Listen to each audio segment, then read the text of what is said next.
Welcome to SAM Conversations, a video program of South Asia Monitor.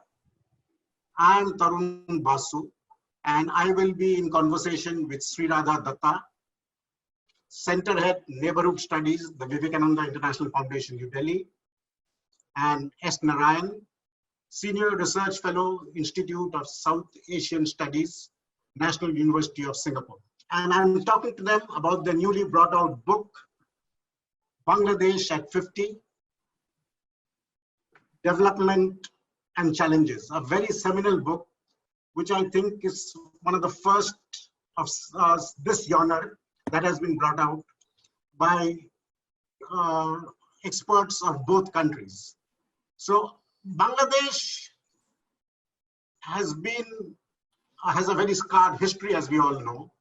It has had a very violent history, and in the early years, it was derided as a basket case by no less than the former Secretary of State, Henry Kissinger.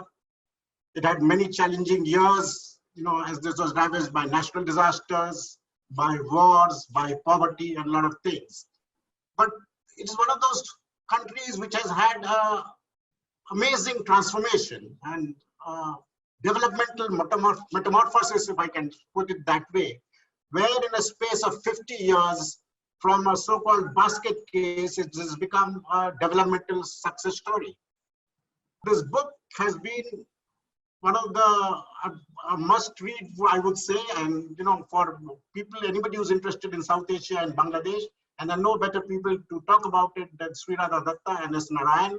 So I'd first request Sriradha Datta to talk about this book, how it took shape, and also I have a question: how is it that two Indian experts got together to write this book on Bangladesh?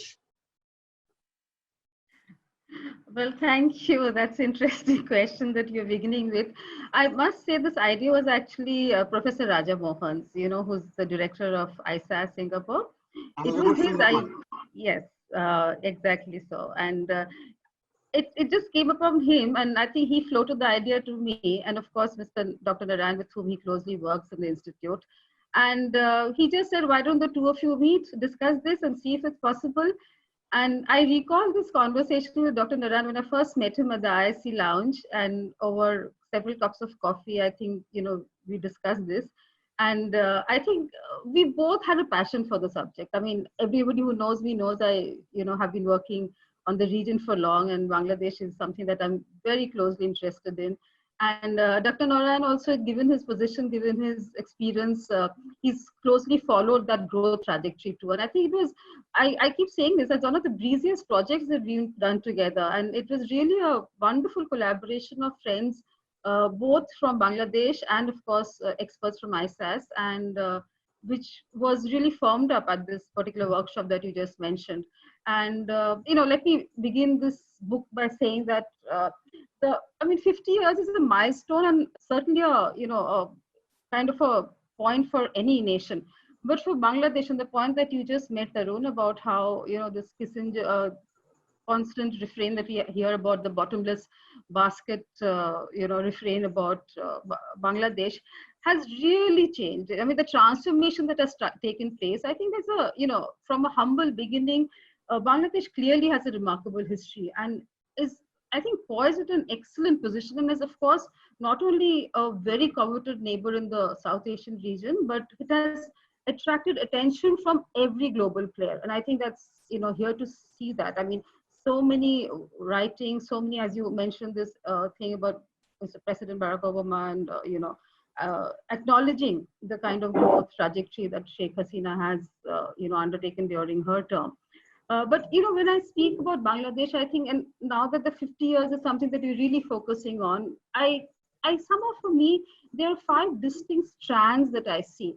And even today, 50 years from now, I think for me, for anybody who understands and tries to understand Bangladesh, which I'm constantly trying to in my research and my readings, that the search, this liberation war and the search for identity, and how the political forces have always been divided over this in Bangladesh. I mean, that has lent a particular character to the whole struggle that Bangladesh has gone through. And the 50 years journey actually has that imprint on it.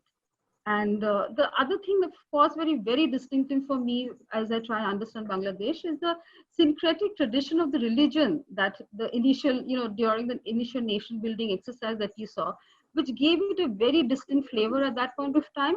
But over time, and soon after 1975, we saw it assumed a new avatar, which was a far narrower interpretation, and that subsequently has influenced the journey.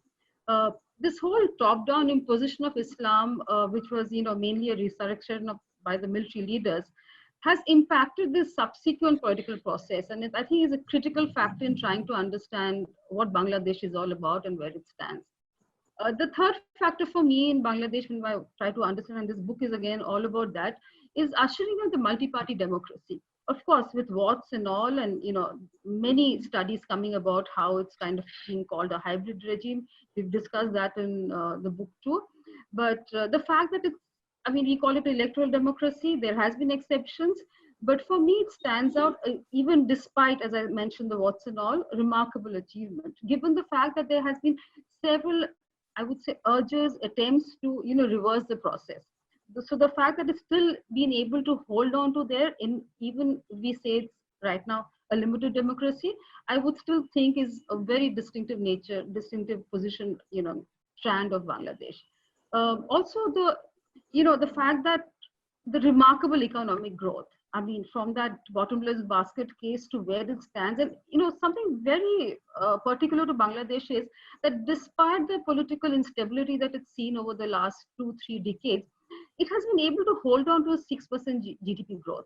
I mean, for a nation which largely started on huge aid support, to come to this position where it's able to sustain this growth, I think is a very remarkable achievement. Very interesting chapter. I know Dr. Narayan is going to come in here when he talks about the NGO sector, which is again, a point that I think Professor Rahman makes in the forward, how, which is this phrase about the Bangladesh development paradox, which I think, the World Bank kind of gave it this particular phrase and it's stuck on, where he says that, this trajectory between development and governments has become sufficiently noticeable to earn this conceptual recognition.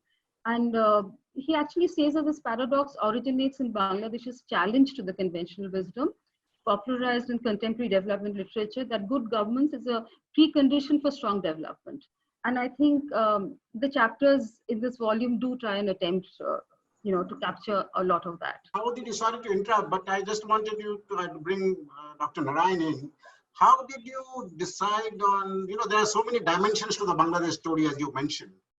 How did you decide on dividing roles in terms of not only what you're going to write, but what kind of experts you would bring in? Because 11 chapters, and there are so many aspects to the Bangladesh story over the last 50 years. So what is the main emphasis on the story? And also what I would like to Dr. Narayan to talk about is also the development story in terms of the role of NGOs and the voluntary sector, which I think both of you have written somewhere, that it happened because the government ceded space to the NGOs to operate there. And that is a remarkable story, and which is different from the Indian story. At one place, I think Dr. Narayan talks about 13 UN organizations worked at the same time in fields of health, women's education, and various other social areas. So I would like Dr. Narayan to talk a little bit about that.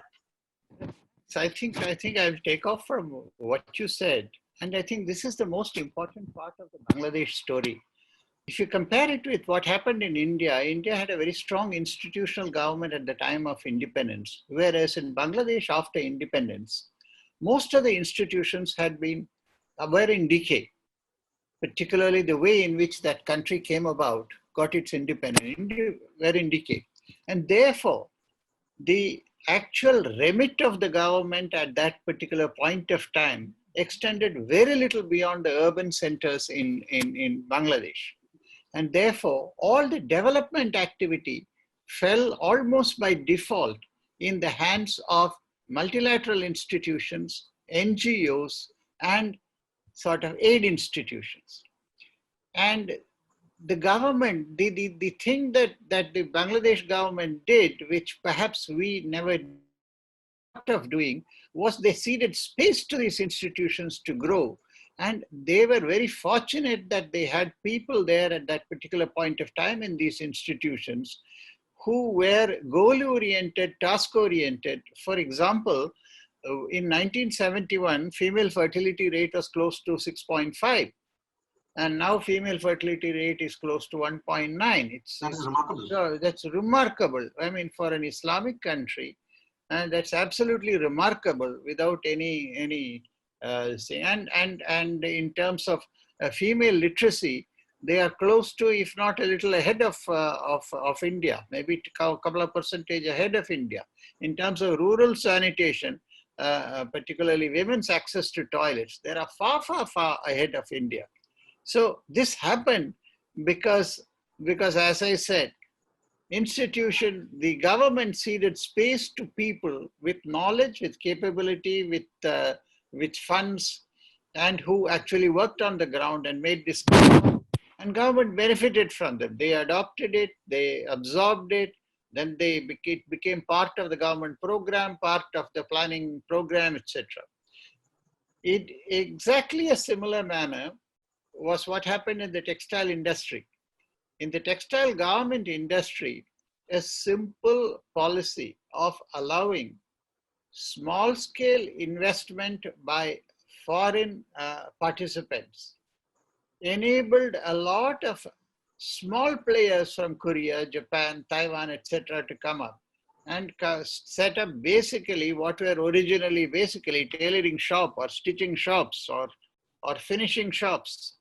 And now that has grown and entirely meant for exports. These were units where hardly 10, 15, 20, 30 people would be working on the small scale sector.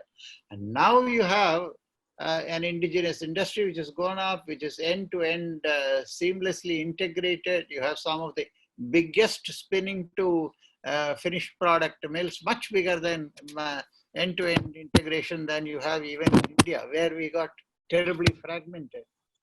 So my argument is that if you look at South Asia, Bangladesh is a very, very, very special story. A special story of enabling, of opening up to opportunities which are available and allowing those opportunities to develop for the benefit of especially the poorer people. When you talk of Bangladesh, it's a special story. It's a development paradigm for a lot of developing countries and middle-income countries. And when you talk of the foreign policy of Bangladesh, and when you talk of South Asia, you cannot but just talk about the elephant in the room, and that is China. And there has been a lot of writing recently, articles, commentaries, etc., on the so-called balancing role that Bangladesh is having to play between India on one hand and China on the other. India has been a traditional friend. India helped in the birth of Bangladesh. India helped Bangladesh in so many other ways. But there are also, Bangladesh has had other problems of water sharing, etc., with India. On the other hand, it had huge infrastructural needs, which was being met by China. And I think the 2016, when President Xi came here, and I remember, Srinath, you were there at that time. I remember that figure, $24 billion loan that was announced by President Xi Jinping to China, which few countries can match, and certainly not India. How does the Bangladesh, India, China triangle play out? How do you see it play out in the coming years? I always say for a student of international politics, I think one needs to read and understand this bilateral policy between India and China, Bangladesh and China, to understand how for somebody, a country which did not recognize Bangladesh post the liberation war, it was only post 75 that China recognized. And from then, the way they closed the gap, and I think China has in a very narrow period of time become the trusted partner. While India was always an immediate neighbor, working closely, there's a whole history and a kind of a very deep story to it. But I think the way China and Bangladesh has developed its trajectory, I think the first country which offered them the kind of infrastructure development that made possible a lot of the things that's possible in Bangladesh in terms of the roads, in terms of other infrastructure development that was required by then young nation. I think China came in very, very strongly. Also, if you look at the arms sector, in the defense sector, the only country, and one could often ask that why was Bangladesh arming itself or whatever. But the point is that any sovereign country would want to do that. I mean, why would you not have a strong defense sector? And I think China obviously came in very strongly here. Right now, of course, we understand, and there's constant writing in the media about this triangle. But I somehow, I mean, I don't think, I mean, there's always a kind of a perspective that one is, Bangladesh wants to play out the other. I think it's possible. And I think this is the first time also in the last 10 years that we see how India has also been able to invest in infrastructure and growth and development sectors, which it never did earlier. So the kind of multi-led sector that India is working with in Bangladesh, and China was always a trusted partner there, has, as you mentioned, President Xi and the BRI project has taken off. I mean, in limited ways. I think the 24 billion was again, some few numbers were added to it. While maybe on the ground, I don't think more than 5 billion has come in. But the point is that whenever there was something that Bangladesh needed, China had come in. China was always there to support. And funnily enough, unlike the other scenario which we keep talking about in Pakistan or Sri Lanka, the debt issue hasn't been a problem here as of now. And in fact, Bangladesh has been able to reduce its GDP debt ratio over the years. While I'm not saying they're falling into that trap as of yet, but it's a fact that they've been able to closely manage. And of course, I think Sheikh Hasina has been very, very open about this, about how she, wants certain sectors. And it's true that the kind of deliverables that China has been able to offer, very few other neighbors have been able to. So one issue which I would like to discuss is on Bangladesh's challenge of radicalization. And that's always a lurking danger of radicalization, destabilizing the developmental story. And there's always the radical section, the extremist section always has, there's in every country, there is a lot of resistance the governments face in terms of implementing some of its developmental goals, including in areas such as, female literacy, fertility, etc., etc. In fact, I was going to ask Dr. Narayan, that wasn't there any coercion, that I haven't heard of any coercion aspect in the Bangladesh story, which you hear in a lot of other countries when you implement things like female fertility and family planning, etc., which I don't think one has heard about Bangladesh at all. But, No, right? no, not at all. Actually, Not at all, yeah. the way in which Grameen Bank, BRAC, and the UNFPA worked was to give a primacy to the women in the rural areas, to provide them with a means of livelihood through their Grameen Bank, and so which means that they felt empowered, maybe with a small amount, maybe with 100 taka, 1,000 taka, maybe with very, very small amounts initially. But they felt empowered to be managing their own resources and finances. And the other things were more or less an add-on. The education with BRAC was a bit of an add-on to this. And then the propaganda about sanitation, about child health, about care became an add-on to this. And it became, over a period of time, a seamless development centered around the rural woman. And therefore, there was no need for any coercion. And the men, of course, were quite happy that there was some extra money which was coming into the household. Coming back to the extremist issue, there was a lot of reports in recent years about even extremist elements infiltrating to the armed forces. And a video, in fact, was doing the circulation in India in recent weeks of a retired Major General talking about throwing out Hindus from Bangladesh, and which did a lot of damage to Bangladesh's image here. But those are, a minority, everybody knows, and the government is trying to best to control these elements. What exactly is the challenge Prime Minister Sheikh Hasina faces in this, and how successful do you think she will be?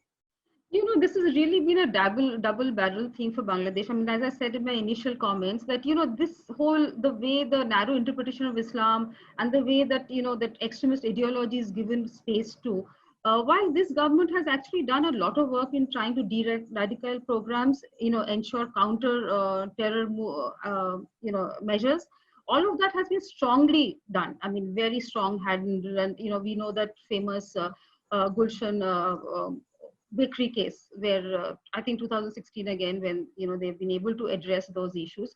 But on the other hand, if you also look at the fact that every political force, including the political party which is in power now, has also, for obvious pragmatic conditions, they've been forced to also traffic with the Islamist forces. So Hafazat has been closely working with Awami League in certain sectors, and they also, this whole thing plays out also in that electoral politics, where at one level you're trying to kind of appease them, and this was one which was unleashed by the military leaders. You would never bring the genie back into the bottle. So every political force that comes has been needed to kind of negotiate space with Islamist forces. I would like to flag two interesting news items in recent weeks, which have in some ways impacted negatively and positively on ties between India and Bangladesh.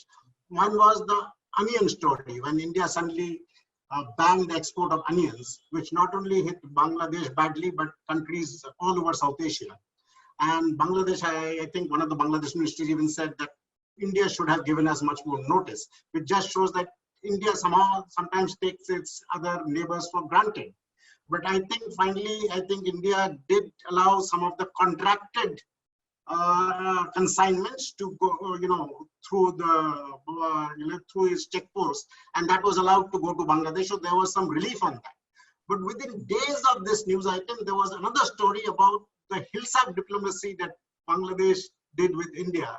India, Bengalis love their Hilsa, and the puja is coming. And after, I think, a gap of 10 years, Bangladesh exported, I think, something like 1,450 tons of Hilsa to India, mostly to West Bengal.